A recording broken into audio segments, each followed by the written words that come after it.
Well, on the subject of nicotine, there are increasing concerns over Chinese made nicotine and e cigarette products that are illegally flooding the U.S. market, a trend that surged under the Biden administration.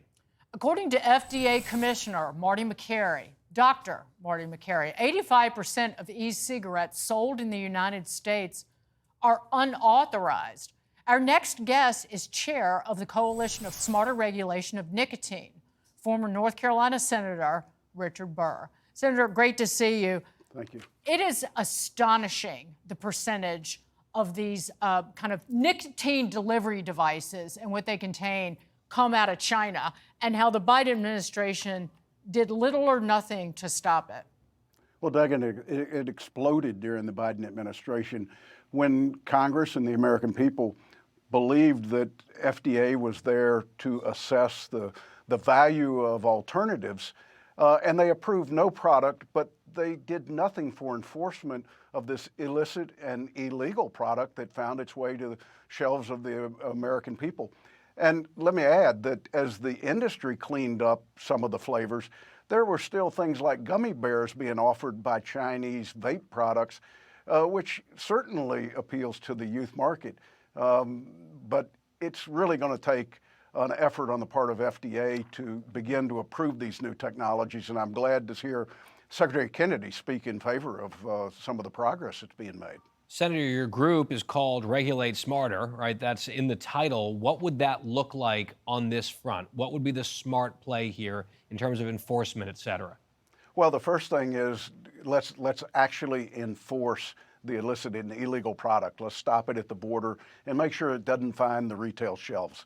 Two, let's turn to these applications that have been at the CTP for over 10 years in some cases, and let's begin to approve or reject them so that we can begin to see alternatives for adult smokers who want to make choices, Guy, that allow them to get off combustible cigarettes and move to a less harmful product. When I was in Congress years ago, we allowed FDA to have jurisdiction because we believed that technologies would allow us to reduce the consumption of cigarettes. And you can only do that by offering an alternative to adult smokers. FDA and the Biden administration made sure that that option didn't exist. And because of it, we have this unbelievable marketplace now. You want to talk about marketplace? There has been an explosion of vape stores across the nation, Senator. And what's in those vape stores? Nobody really knows, frankly. No, you're exactly right. They don't meet any scientific review by the manufacturers. They haven't necessarily followed any good manufacturing practices, which at least the tobacco companies do. And it's important for the American people to understand this is an industry that has spent hundreds of millions of dollars to develop technology that delivers and provides the same satisfaction in a different fashion.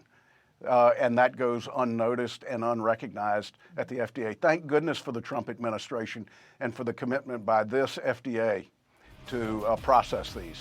Yeah, and in connection to China, a big part of the story as well. Thank you, Senator.